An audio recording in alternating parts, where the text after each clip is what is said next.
जय हिंद बच्चों, कैसे हैं आप सभी? बिल्कुल अच्छे। तो आज हम लोग चैप्टर नंबर 14 वाटर की करने वाले हैं एनसीईआरटी टेक्स्ट बुक की एक्सरसाइज को। तो चलिए हम अपनी एक्सरसाइज टाइम को स्टार्ट करते हैं। Chapter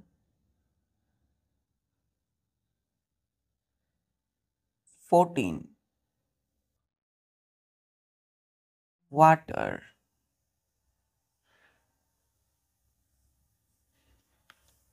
exercise time.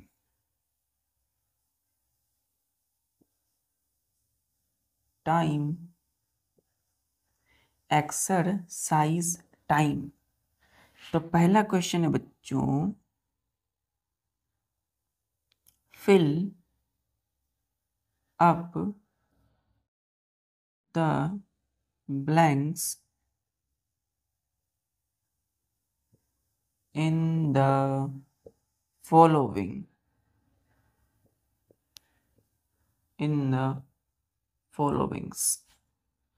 तो fill up the blanks in the following। तो कुछ खाली जगह है बच्चों, उसको हमें फिल करना है, भरना है। तो पहला है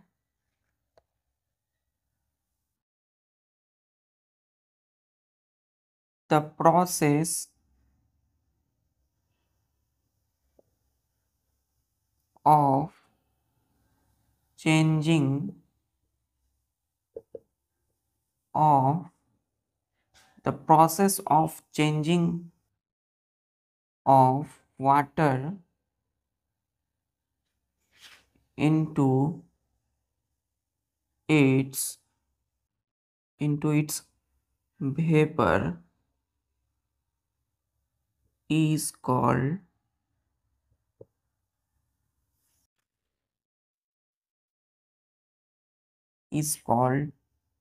blank। तो the process of changing of water into its vapour is called blank. तो वाटर से बच्चों, वाटर वेपर में चेंज होना ना, यानी कि वाटर जब वेपर में चेंज हो जाए, वाटर से वाटर वेपर में चेंज हो जाए, उस प्रोसेस को हम क्या बोले थे बच्चों? एवेपोरेशन। एवेपोरेशन। क्लियर है? अब इसी का अपोजिट बच्चों, बी नंबर क्वेश्चन ध्यान से देखिए। The process of changing of water vapour into water is called blank. दूसरा बोल रहा है कि बच्चों कि वेपर का वाटर में चेंज होने को के जो प्रोसेस है उसको हम क्या बोला जाता है? तो वाटर वेपर से हम सभी जानते हैं, जब वाटर वेपर कूल यानी ठंडे होते हैं तो वो कंडेंस होने लगते हैं और क्या बनाते हैं? Water liquid. तो वाटर वेपर का वाटर में बदल जाना, वो प्रोसेस कहलाता है कंडेंसेशन। CONDENSATION।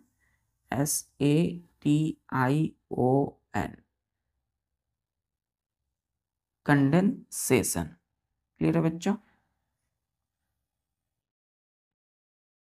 चलिए, क्लियर यहां तक? पहला है इवेपोरेशन, दूसरा है कंडेंसेशन। चलिए,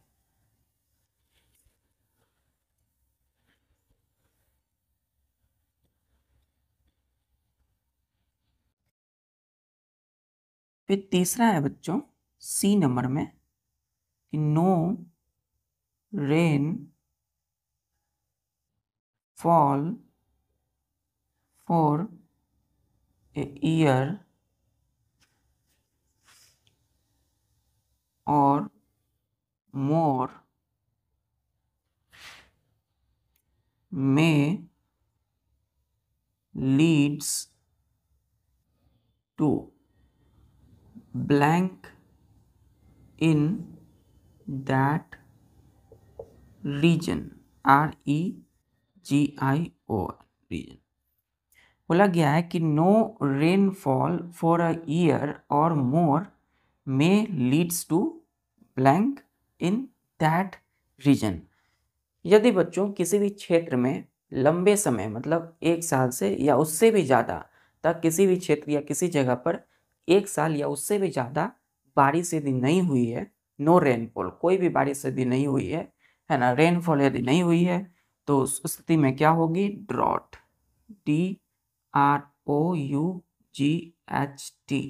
क्या बोलते हैं इसको? ड्रॉट, मतलब सूखा, पानी नहीं हो पाएगी, है ना, सब जगह सूख जाएगा बच्चों, सॉइल भी सूख जाएंगे, मिट्टी सारे सूख जाएंगे। इसी का अपोजिट यहाँ पानी, बारिश नहीं हो रही है ना, और यहाँ क्या है बच्चों? एक है बहुत ज्यादा हेवी रेन्स हो जाती है यदि, है ना, क्या होता है बच्चों? एक्सेसिव रेनफॉल, एक्सेसिव रेन्स में काउज ब्लैंक, में काउज ब्लैंक। तो एक्सेसिव, एक्सेसिव का मतलब क्या होता है? बहुत ज्यादा, है ना, अत्यधिक।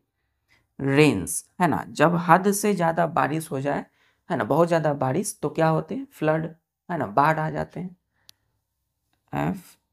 FLOOD, फ्लड यानी बाढ़ आते हैं। क्लियर यहां तक? सी का ड्रॉट और डी का फ्लड। चलिए, पहला क्लियर है, आते हैं second number question.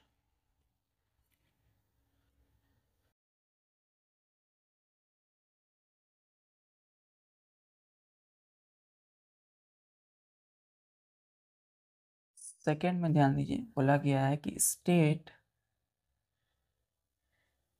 For each of the following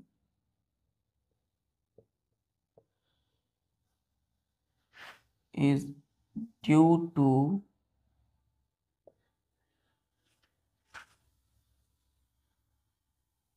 evaporation or condensation, condensation।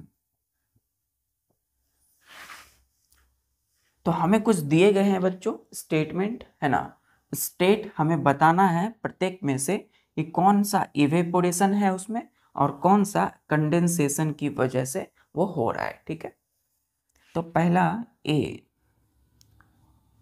Water drops appear on outer surface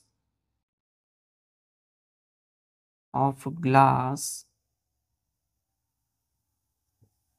containing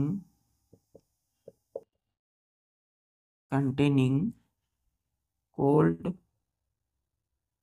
water। Clear? Full stop. क्या बोला गया कि water drops appears on outer surface of glass containing cold water। अब कोई बच्चों, है ना, हमने क्या किया? फ्रिज से एक बोतल निकाला, ठंडे बोतल, पानी जिसमें भरकर हमने रखा, वो क्या हो गया? बर्फ बन गया बच्चों। तो पानी जिस बोतल में हमने फ्रिज में रखा था वो बर्फ बन चुका है। अब उसे जब हम बाहर निकालेंगे बच्चों किसी ग्लास में, है ना, उस बर्फ को, है ना, और उसमें पानी डालेंगे, तो आसपास के जो वाटर वेपर होंगे वो क्या होंगे? धीरे धीरे प्रेजेंट है, एयर में वाटर वेपर है तो आसपास में है वो, और जैसे ही इस ठंडे ग्लास के कांटेक्ट में वाटर वेपर आएंगे तो क्या होगा? वो धीरे धीरे ठंडे होंगे और कंडेंस होंगे। तो वाटर वेपर जब वाटर में बदल जाएगा तो क्या होगा? कंडेंसेशन। तो वही वाटर वेपर जब इसके कांटेक्ट में आएंगे, जिसमें ये आइस भरा ग्लास है बच्चों, है ना, ये बर्फ से भरा हुआ ग्लास है, पानी है, इसके कांटेक्ट में एयर में प्रेजेंट वाटर वेपर आते हैं और धीरे धीरे इस ग्लास के बाहर में क्या बन जाता है, वाटर के ड्रॉप्स। तो वाटर ड्रॉप्स बन जो दिख रहे हैं ग्लास के बाहर में, है ना, इस ठंडे से ग्लास में वाटर भरे ठंडा जो ग्लास है बच्चों, ये किस प्रोसेस की वजह से हो रहा है, condensation, water vapour change into water liquid. तो ये कौन सा होगा, कंडेंसेशन। क्लियर है, तो ए का होगा बच्चों कंडेंसेशन। क्लियर यहां तक, चलिए ए हो गया। अब आते हैं बी में, बोला है steam rising from wet clothes, comma, while they are ironed, ironed। तो जब आप कपड़े को आयरन प्रेस करते हैं तो उससे क्या होता है, एक गर्म गैस निकलता है बच्चों, है ना, हॉट वाटर वेपर, जिसको हम क्या बोलते हैं, STEAM, स्टीम। तो स्टीम राइजिंग, राइजिंग मतलब निकल रहे हैं किससे, तो फ्रॉम वेट क्लॉथेस, भींगे हुए कपड़े जिसको हम आयरन कर रहे हैं, है ना, वाइल दे आर आयरन।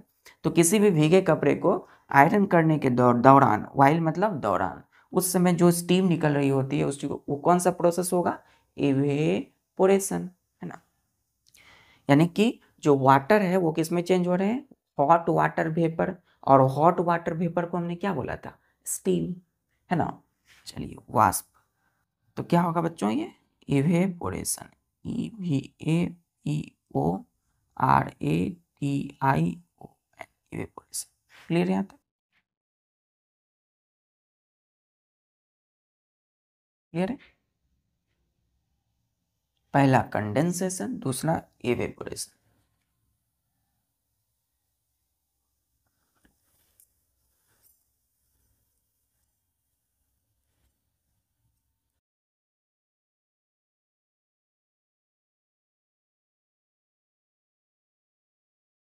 सी में फॉग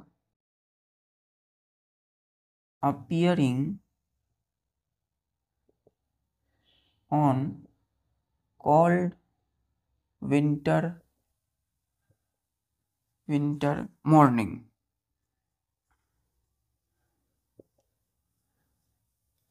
क्या बोला बच्चों हमने, कि fog appearing on cold winter morning. अब देखिए, जाड़े के समय में, ठंड के मौसम में क्या होता है, बहुत चारों तरफ कुहासा, चारों तरफ क्या होते हैं, कोहरा ही कोहरा होता है बच्चों। उस घने कोहरे को हम क्या बोलते हैं, फॉग। कैसे होता है, वाटर वेपर में वो जो एयर है उसमें क्या प्रेजेंट है, वाटर वेपर। तो वाटर वेपर क्या होने लगते हैं धीरे धीरे बच्चों, कंडेंस, ठंडे होने लगते हैं, है ना, टेम्परेचर लो की वजह से। तो वो धीरे धीरे क्या होने लगते हैं, अर्थ की सरफेस पे आने लगते हैं ठंडे होकर, है ना, और क्या होने लगते हैं बच्चों, एक फॉग बन जाता है। क्लियर है, तो वाटर वेपर क्या होता है, धीरे धीरे लिक्विड में बदलता है, और जब हम चलते हैं तो हमें क्या लगता है, ऐसा लगता है जैसे पानी के जैसा कुछ लग रहा है, गिर रहा है ना। तो वाटर वेपर एयर में प्रेजेंट है, वो धीरे धीरे कंडेंस होकर के टाइनी ड्रॉपलेट्स बनाते हैं, और वो धीरे धीरे अर्थ की सरफेस पर नीचे आ जाते हैं, और हमें क्या लगता है, वो फॉग की तरह दिखता है। तो ये जो है, ये कौन सा प्रोसेस हो रहा है, वाटर वेपर से वाटर में, तो कंडेंसेशन है। क्लियर है, कंडेंसेशन। क्लियर, वाटर वेपर क्या हो रहे हैं, टाइनी ड्रॉपलेट्स ऑफ वाटर बना रहे हैं, वाटर के थोड़े थोड़े बूंद बना रहे हैं, है ना, घने कोहरे, वाटर वेपर ही है चारों तरफ। डी में हमने बोला यहाँ से कि ब्लैक बोर्ड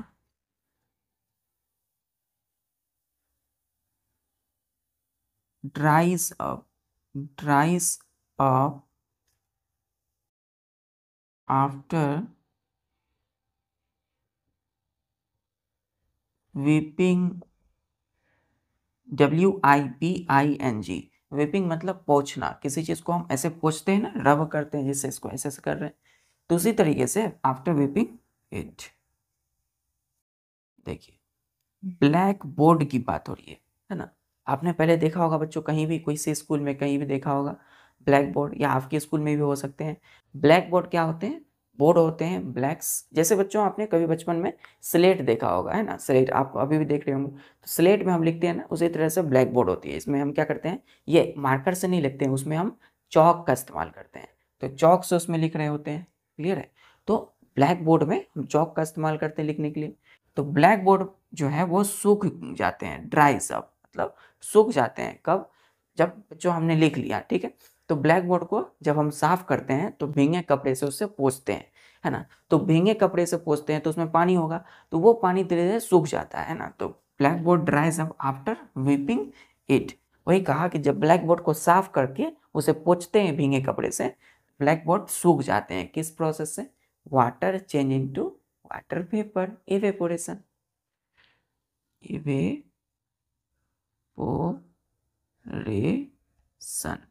क्लियर है?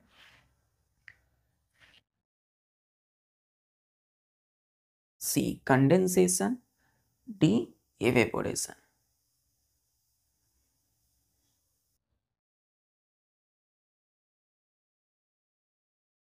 चलिए अब बच्चों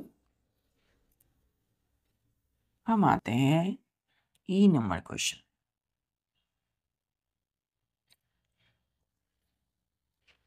ई नंबर क्वेश्चन, स्टीम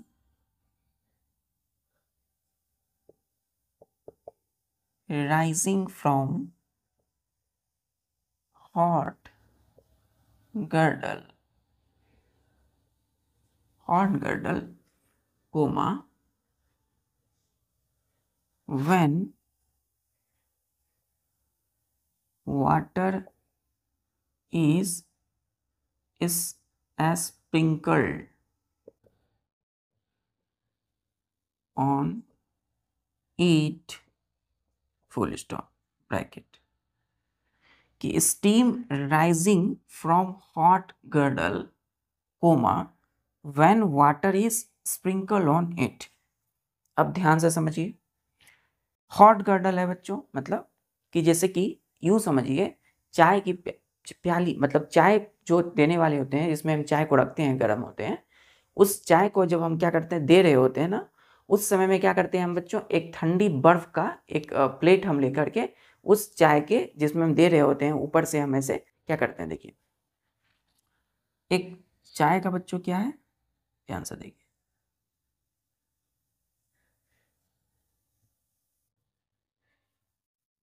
यहां पर हम क्या कर रहे हैं, सपोज ये है बच्चों हॉट गर्डल।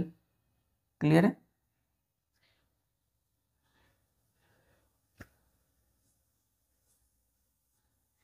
ये हॉट गर्डल, ठीक।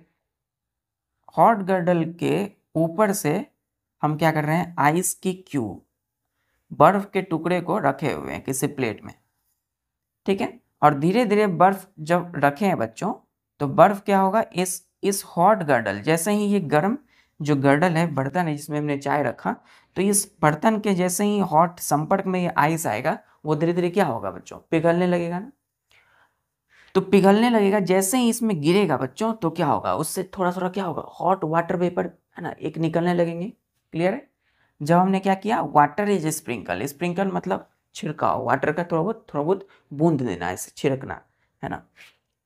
तो जैसे ही बच्चों सपोज ये हॉट गर्डल है, इसको ऐसे भी समझ सकते हैं, ऐसे समझिए, देखिए जैसे कि ये एक बर्तन है जिसमें कि क्या है, गर्म चाय है, ठीक है, हमने दे रहा है, हमने जैसे दिया, और हमने यहाँ पे वाटर की, है ना, ये बहुत ज़्यादा गर्म, बहुत ज़्यादा गर्म, है ना, जैसे पानी ही है, पानी को बहुत ज़्यादा खौला दिया हमने, और पानी के बाहर से हमने पानी के इस बूंद को छीट दिया इसके ऊपर, ठीक है। तो क्या होगा बच्चों, इससे एक वेपर निकलेगा, स्टीम, है ना, हॉट वाटर वेपर, तो जिसको हमने क्या बोला, स्टीम।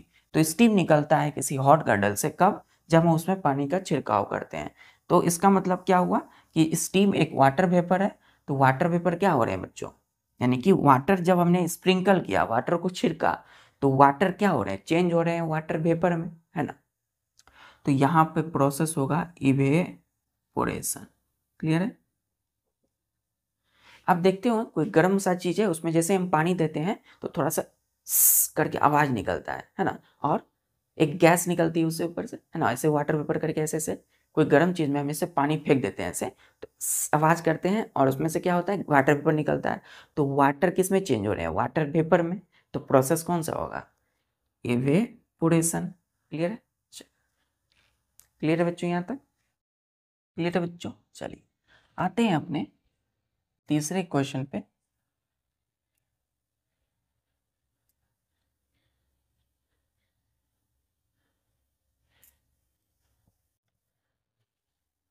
देखिए तीसरा बोल रहा है कि which of the following is true, which of the following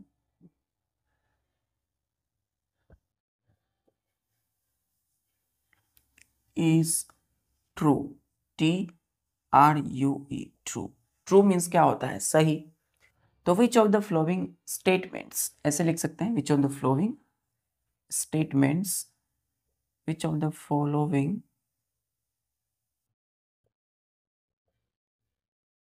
STATEMENT statement is true. जैसे कि पहला है water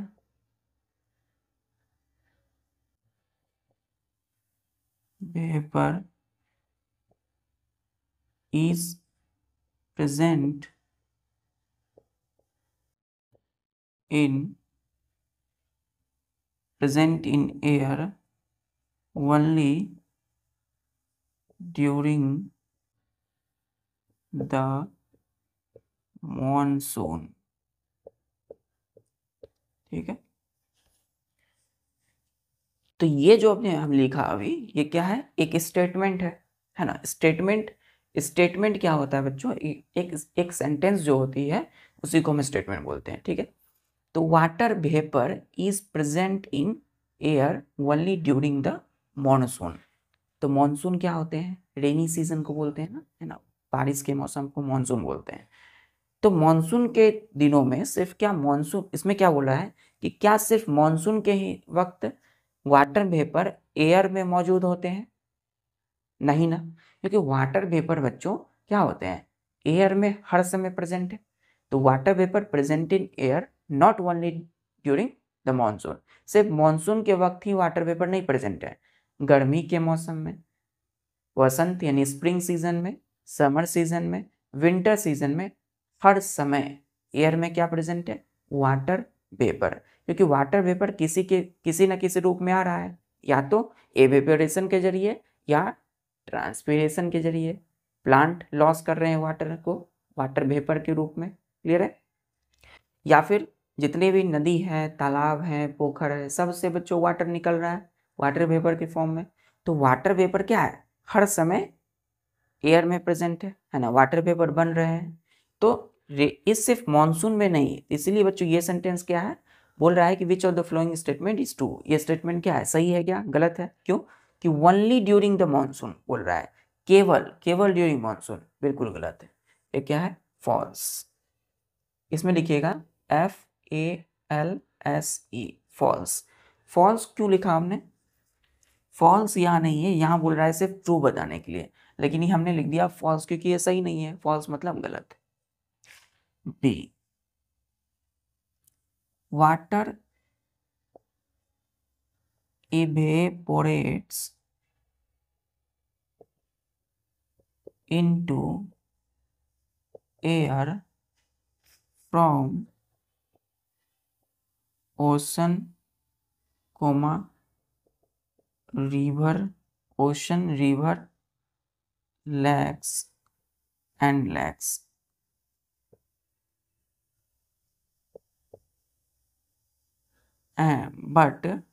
but not from the soil। अब ये स्टेटमेंट में क्या बोला जा रहा है, देखिए एकदम अच्छे से समझेंगे ना तो एक समझने में मजा आ जाएगा बच्चों स्टेटमेंट को। तो वाटर इवेपोरेट्स हो रहा है बच्चों, वाटर मतलब पानी, अब इवेपोरेट्स हो रहा है मतलब वाटर क्या हो रहा है, चेंज हो रहे हैं वाटर वेपर में, ठीक है। तो वाटर इवेपोरेट्स हो रहे हैं इनटू एयर, मतलब एयर में वाटर क्या बन रहे हैं, वाटर वेपर बन रहे हैं। कहाँ से, फ्रॉम ओशन, महासागर ओशन में जो वाटर है वो वाटर वेपर बन रहे हैं। रिवर वाटर जो है वो वाटर वेपर बन रहा है, इवेपोरेट्स हो रहे हैं। एंड लेक्स, झील के जो पानी है वो इवेपोरेट्स हो रहे हैं, मतलब वाटर वेपर बन रहे हैं। बट लेकिन नॉट फ्रॉम द सॉइल। तो क्या जितने भी ओशन है, महासागर, या जितनी रिवर है, नदी या लेक के जो पानी है वो इवेपोरेट्स हो सकते हैं, है ना, एयर में। लेकिन क्या सॉइल वाटर जो होगा, है ना, यानी मिट्टी के जो पानी होंगे, ग्राउंड वाटर, वो इवेपोरेट्स नहीं होंगे क्या? इस क्वेश्चन का मतलब ये है, ठीक है, कि not not from the soil, पानी जो है जो सॉइल में वो इवेपोरेट नहीं होंगे क्या? बिल्कुल गलत है, क्योंकि बच्चों सॉइल से भी वाटर क्या होते हैं, इवेपोरेट्स, मतलब कन्वर्ट हो जाते हैं वाटर वेपर में। तो ये क्या होगा, ये भी फॉल्स होगा, फॉल्स। क्लियर है? दोनों क्लियर है बच्चों? ये दोनों में कोई भी सही नहीं है, both are wrong, both are false. तो अब ये प्रश्न है कि सही कौन सा है, ट्रू स्टेटमेंट। चलिए let us find out. B तक हो गया, सी।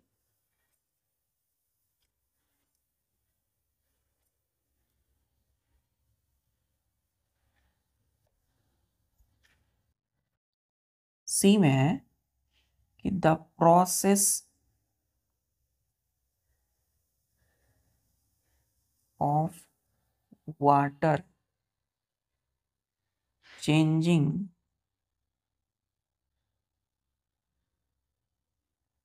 into its vapor is called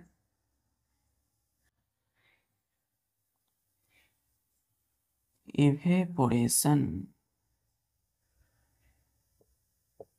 ठीक है। बताना है कि सही गलत है। सही है, देखने से लग रहा है।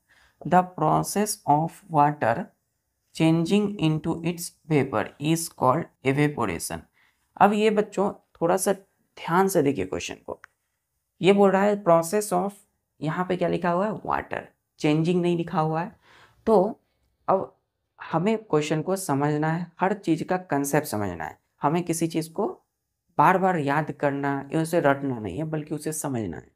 तो यहाँ पे अगर हमने पढ़ा है हर डिफिनेशन में एवेपोरेशन का कि the process of changing water into water vapour, तो अब चेंजिंग यहाँ नहीं लिखा है तो इसका मतलब गलत नहीं है बच्चों।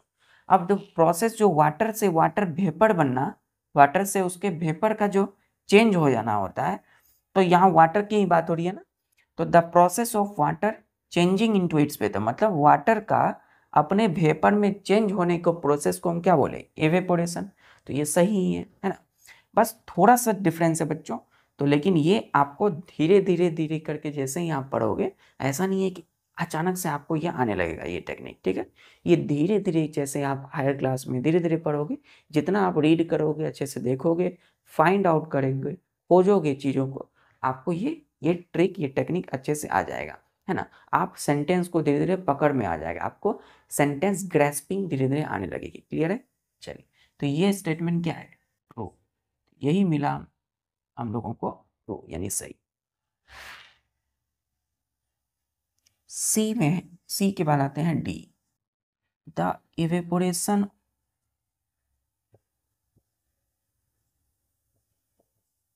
Of water takes place only in sunlight।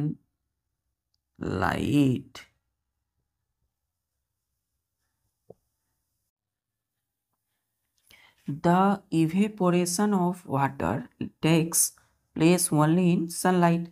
तो क्या इवेपोरेशन जो है वाटर से, वाटर वेपर बनना, है ना, कोई लिक्विड का गैस में बनना, तो क्या सिर्फ बच्चों ये सनलाइट जब रहेंगे तभी होगा क्या? नहीं। हमने देखा था एक प्लेट में हमने वाटर रखा जो डायरेक्ट सनलाइट के कांटेक्ट में, और एक एक्टिविटी में हमने क्या रखा, प्लेट में वाटर रखा, प्लेट में वाटर को दिया कहाँ, इनडायरेक्ट सनलाइट, मतलब सनलाइट में नहीं।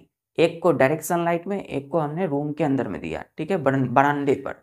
तो हमने देखा कि फास्ट एवेपोरेशन जो हो रहा है वो डायरेक्ट सनलाइट में जो रखे हुए प्लेट में वाटर है वो जल्दी गैस बन रहे हैं, लेकिन अंदर में बरामदे पे रखा हुआ जो प्लेट में वाटर है वो स्लो एवेपोरेट हो रहा है, मतलब एवेपोरेशन वहाँ भी हो रहे हैं। क्लियर है? तो यहाँ बोल रहा है takes place only in sunlight, fast नहीं बोल रहा है, बोल रहा है कि होंगे केवल सनलाइट में। ये गलत है बच्चों। क्लियर है? क्योंकि केवल सनलाइट में नहीं बल्कि इनडायरेक्ट जो सन की हीट होती है वो भी एयर को गर्म कर देते हैं, है ना, जो हवा है वो गर्म हो जाते हैं सनलाइट की वजह से, तो एवेपोरेशन हर जगह हो सकता है। ठीक है, बट टेम्परेचर हाई होना चाहिए बच्चों। तो ये गलत हो गया। चलिए,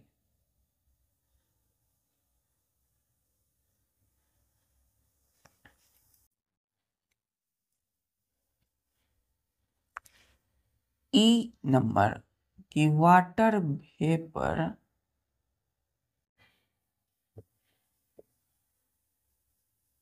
condenses to form tiny droplets of water in the upper layers, in the upper layer of air where it is cooler। Bracket में लिखना है, सही है गलत है, इसको मिटा दूं। चल, क्या बोला जा रहा है कि water vapour condenses to form tiny droplets of water in the upper layer of air where it is cooler. तो वाटर के वेपर यानी गैस जो है वो कंडेंस होते हैं, मतलब पहले ठंडे हो गए, ठंडे होकर के उसने क्या बनाया, टाइनी ड्रॉपलेट्स ऑफ वाटर बनाया, मतलब वाटर वेपर गैस जो नीचे से जो वाटर जो रिवर यानी नदी में जो वाटर है या पोखर के जो वाटर है, कहीं भी वाटर है, वो गैस बन रहे हैं यानी वाटर वेपर, तो ऊपर जा रहे हैं और जैसे जैसे ऊपर जा रहे हैं धीरे धीरे ठंडे हो रहे हैं, कंडेंस हो रहे हैं। कंडेंस मतलब वाटर वेपर वाटर में बदल रहे हैं, है ना, इसमें टाइनी ड्रॉपलेट्स ऑफ वाटर बनाते हैं। ठीक है, कहाँ, तो इन द अपर, अपर मतलब ऊपर वाले लेयर ऑफ एयर में, जहाँ वो क्या होंगे, कूलर, ठंडे। तो ये क्या होगा बच्चों, ये सही है। तो दिस इज ट्रू। क्लियर है, सही स्टेटमेंट। क्लियर यहाँ तक?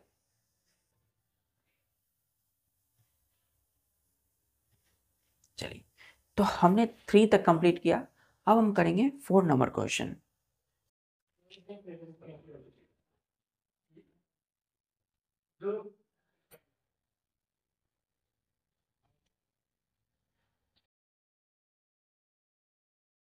फोर नंबर क्वेश्चन बच्चों, सपोज SUPPOSE, सपोज मतलब मान लेना, सपोज मतलब मानना, है ना, जस्ट जैसे हमने बोला तो आपने उसको मन में ही मान लिया। ठीक है, suppose you want to dry your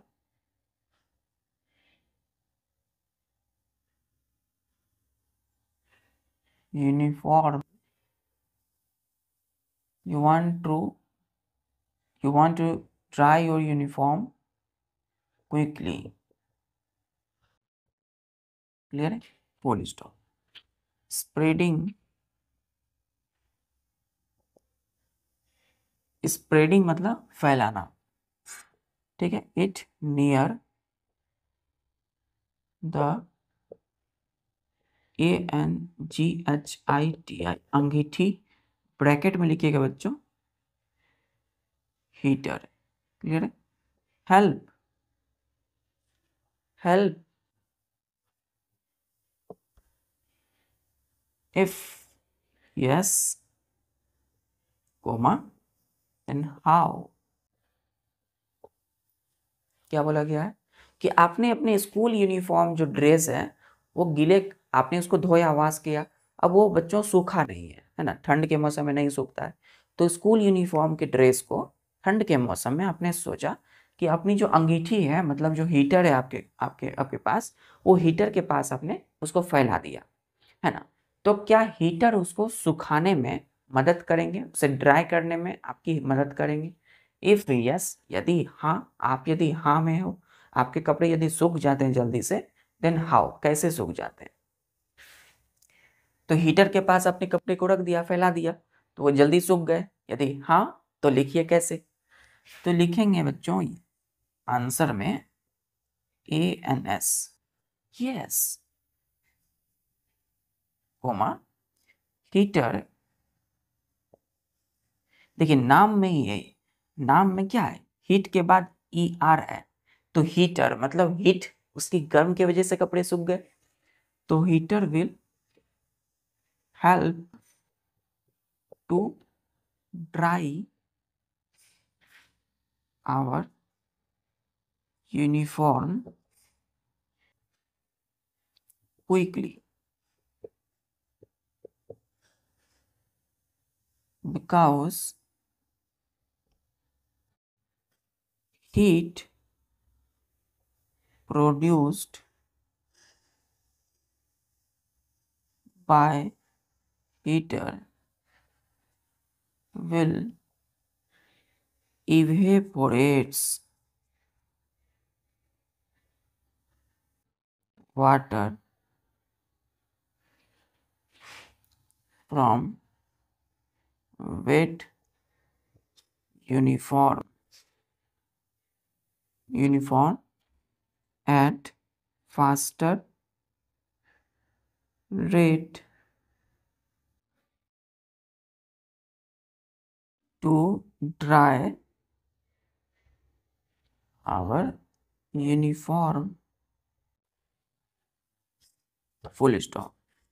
क्या बोला गया कि यस, हाँ, heater will help to dry our uniform quickly, हमारी ड्रेस, हमारी यूनिफॉर्म, हमारी वर्दी, स्कूल की हो या कोई भी बच्चों, है ना, तो उसे सुखाने में हीटर हमारी जल्दी मदद करते हैं। कैसे?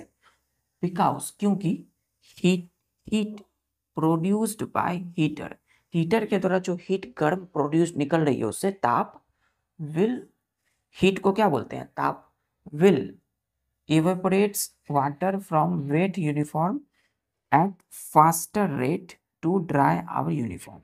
तो हीटर से जो हीट निकल रहे हैं वो आपकी यूनिफॉर्म ड्रेस को क्या करेंगे, यूनिफॉर्म ड्रेस जो गीले हैं उससे वाटर को जल्दी इवेपोरेट कराएंगे एट फास्टर रेट, है ना, तेज गति से, और इससे क्या होंगे, आपके कपड़े को सुखा देंगे वो। क्लियर है? क्लियर बच्चों? चल, अब आते हैं हम लोग 5th नंबर क्वेश्चन पे।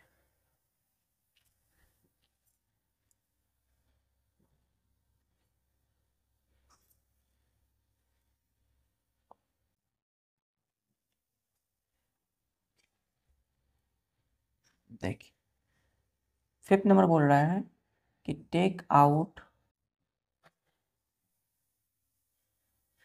ओल्ड बोतल of water from refrigerator and keep it on a table,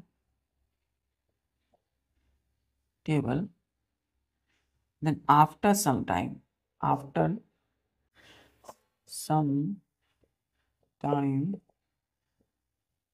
you notice, you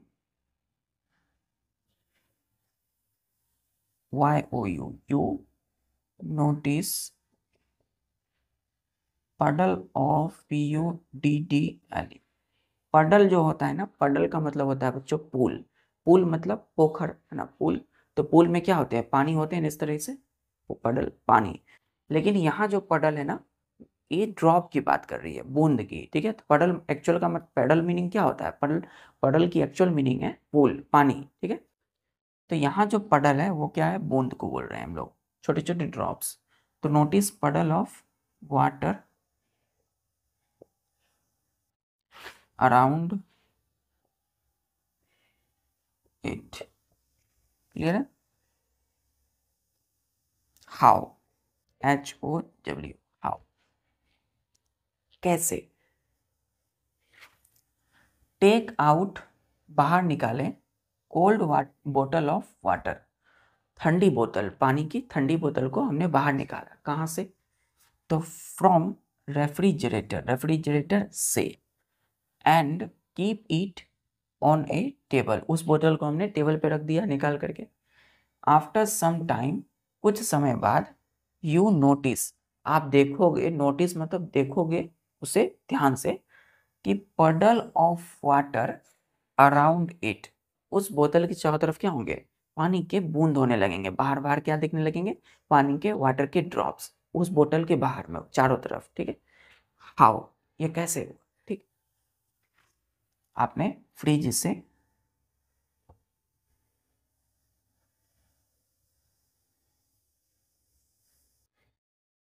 water की बोतल निकाला, बर्फ जमा हुआ है इसमें, ठीक है, ठंडी बोतल है, कोल्ड वाटर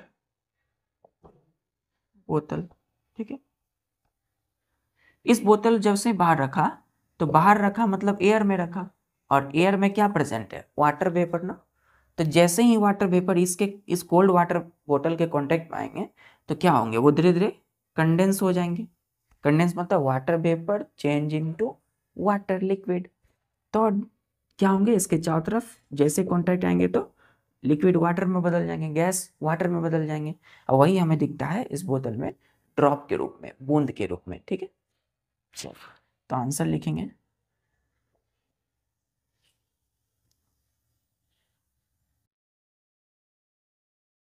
कि water vapour present in air come in contact with cold bottle and gets condensed to form tiny drops of water। तो टेबल के बाहर में एयर में क्या प्रेजेंट है, वाटर वेपर। वो इस ठंडे बोतल के कांटेक्ट में जैसे आए तो क्या होने लगे, ठंडे होकर के कंडेंस होने लगे, और इसमें छोटे छोटे वाटर के ड्रॉप्स बनाने लगे, ठीक है, tiny drops of water. Clear यहाँ तक, यहाँ तक बच्चों आंसर है। चलिए, फिफ्थ नंबर क्लियर है, क्लियर है, चलिए।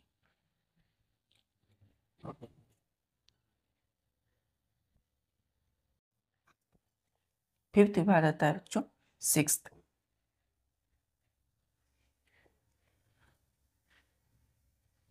सिक्स्थ,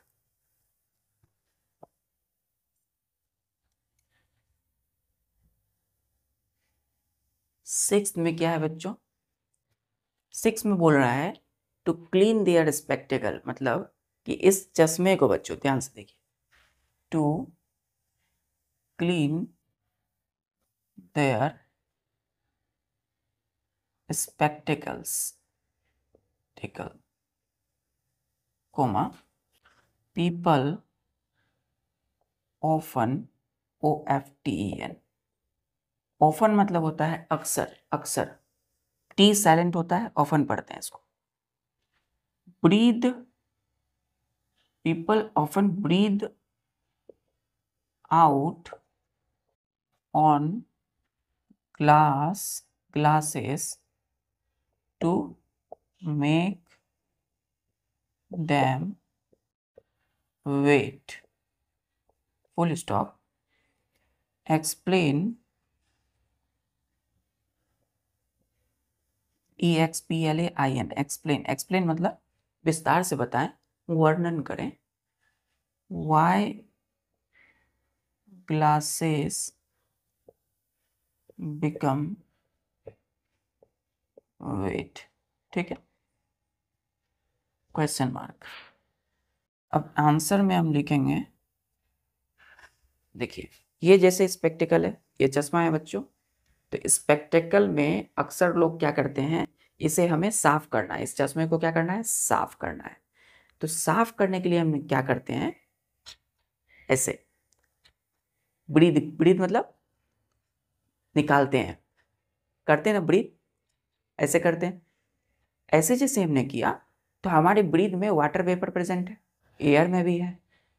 जैसे हमने किया तो ये ठंडा हुआ बच्चों, और हमारे ब्रीथ में वाटर वेपर है। तो ग्लास में जैसे हमने फूका तो यहाँ पानी यानी कि वाटर के ड्रॉप होने लगे, बनने लगे। तो वही है वाटर वेपर जो हमारे ब्रीथ में है, वो धीरे धीरे कंडेंस हो गए, ठंडे हो गए, और यहाँ पर वाटर के ड्रॉप्स बनाने लगे। क्लियर है? कहाँ पर? इस स्पेक्टिकल चश्मे के ग्लास पर। क्लियर है? चलिए, तो ध्यान से बच्चों एकदम इसमें लिखेंगे कि वाटर या spectacle glass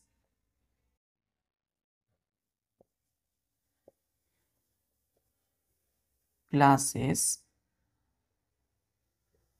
become wet। Wet मतलब होता है गीला हो जाना, WET, वेट मतलब गीला होना। Because water vapour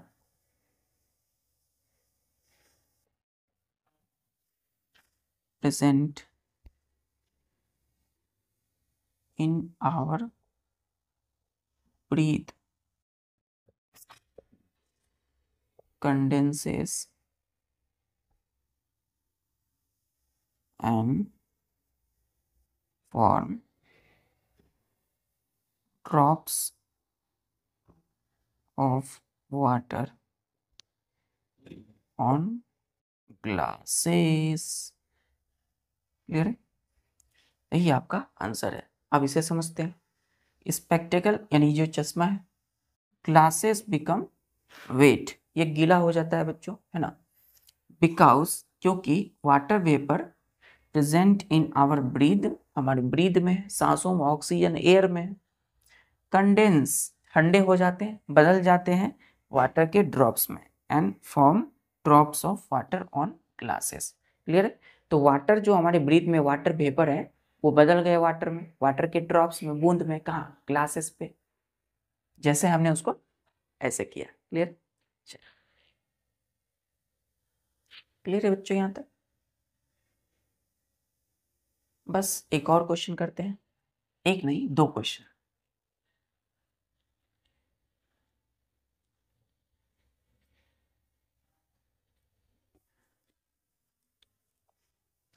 seven number question, अब ध्यान से। सेवन नंबर क्वेश्चन है कि how are clouds formed. How कैसे, आर क्लाउड्स फॉर्म मतलब कैसे क्लाउड बादल बनते हैं, बादल फॉर्म कैसे होते हैं, क्लाउड्स फॉर्म कैसे होते हैं। तो हमने इसे फॉर्मेशन ऑफ क्लाउड कंडेंसेशन में पढ़ा है, तो आंसर में लिखेंगे अच्छे से, है ना। क्लाउड्स पहला लिखेंगे, ऐसे लिखेंगे कि water evaporates into water vapor from river, lakes, lake and pond। Clear? POND pond, full stop. फिर नेक्स्ट में एरो दे के लिखिएगा बच्चों कि एयर कंटेनिंग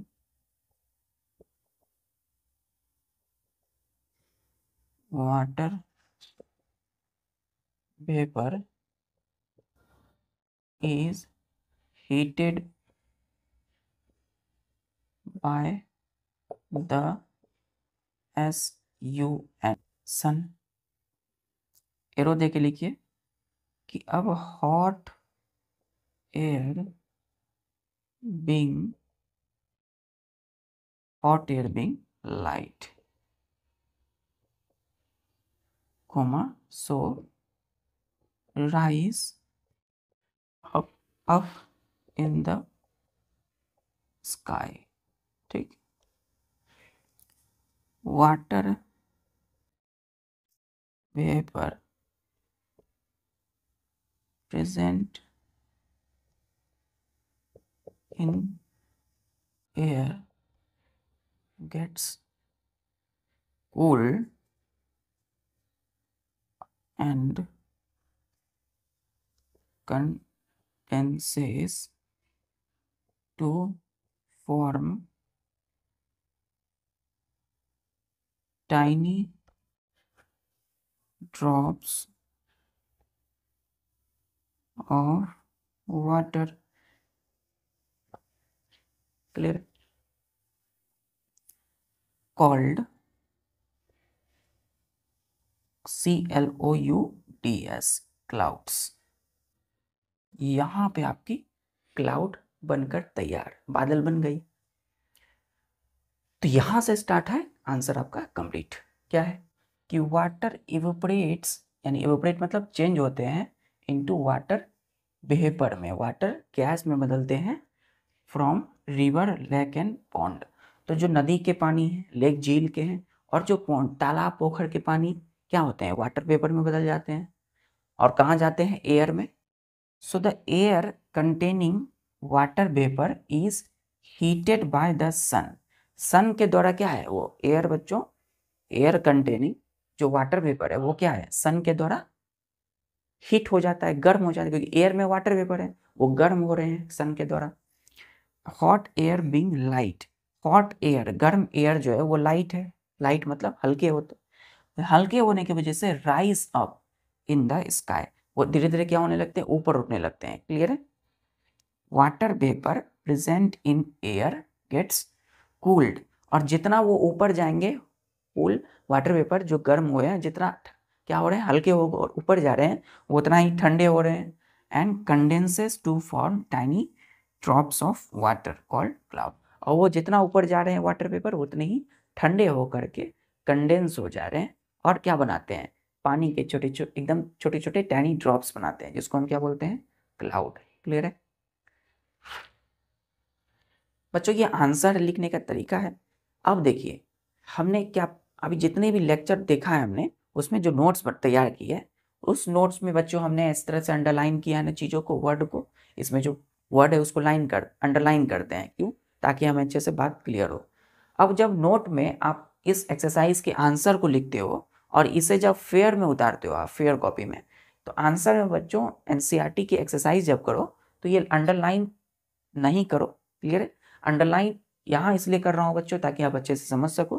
अंडरलाइन आपको क्या करना है, नोट में बनाना है, नोट जो करते हैं उसे अंडरलाइन कीजिए, लेकिन जब क्वेश्चन आंसर करें तो अंडरलाइन नहीं करना है। आपको वो रूलिंग वाली कॉपी है ना, उसमें आपको अच्छे से प्रैक्टिस करना है राइटिंग का। क्लियर है, वही आपको समझना है, वो रूल लाइनिंग है आपकी। आज जब आप एक सादे पेज में लिख रहे हो कोई चीज़ तो अंडरलाइन करने की आवश्यकता है, यहाँ पर आपको बिल्कुल एकदम फ्रेश लिखना है। क्लियर है, इस तरह से अंडरलाइन चीज़ों को बार बार नहीं करना है। कहाँ करना है, जब हम नोट तैयार कर रहे होते हैं। क्लियर है, यहां से यहां तक इसका आंसर है। आते हैं लास्ट क्वेश्चन में, अब आ रहा है लास्ट। चलिए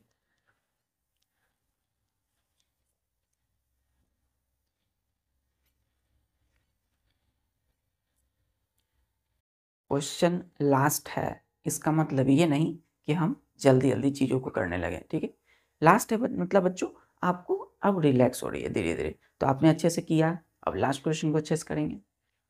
8 नंबर क्या है कि व्हेन मतलब कब does a trout TROUGHT trout मतलब सूखा OCCUR, अच्छा यहाँ लिख देता हूँ OCCUR, अकर मतलब होते हैं। तो कब सूखा होता है बच्चों, ड्रॉट कब होते हैं, जब बहुत दिनों से या बहुत सालों से बारिश नहीं हुई हो, है ना। आंसर देंगे कि when no rain fall for a year or more may leads to TROUGHT।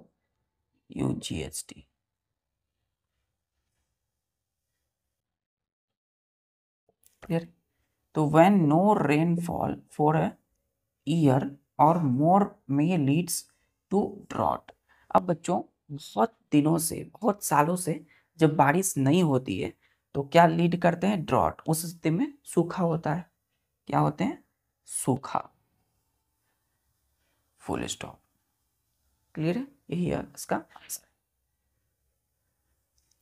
तो ठीक है बच्चों, मिलते हैं फिर नेक्स्ट लेक्चर में। आज हमने NCERT एक्सरसाइज को कंप्लीट किया। So now we have completed our exercise time. हम लोगों ने अपनी एक्सरसाइज टाइम को कंप्लीट किया। मिलते हैं फिर न्यू चैप्टर में न्यू कंसेप्ट के साथ। हमने अभी वाटर पढ़ा है ना, तो 5 बेसिक एलिमेंट में पहला एलिमेंट वाटर हमने पढ़ लिया है ना, जिससे हमारा पूरा बॉडी बना है बच्चों। वाटर एलिमेंट हमने देखा, वाटर यानी जल। अब पढ़ेंगे नेक्स्ट न्यू चैप्टर में एयर अराउंड अस। हमारे चारों तरफ एयर है, हम सांसें लेते हैं। एक क्षण, एक सेकंड भी बच्चों बिना सांस के नहीं रह सकते। अगर हम एक सेकंड रह भी पाते हैं, लेकिन कुछ 5 सेकंड तक रह जाएंगे, या किसी को हैबिट होगा तो 1 मिनट तक, लेकिन उससे ज़्यादा हम नहीं रह सकते, है ना। हम बिना फूड के रह सकते हैं, या बिना किसी और भी नीड की रह सकते हैं, किसी भी कोई सामान के, लेकिन एयर के बिना हम नहीं रह सकते। तो एयर के बारे में पढ़ेंगे, एयर के इंपॉर्टेंस को देखेंगे न्यू चैप्टर में। सो बच्चों मिलते हैं नेक्स्ट लेक्चर में, तब तक के लिए अपनी पढ़ाई को जारी रखिए। जय हिंद।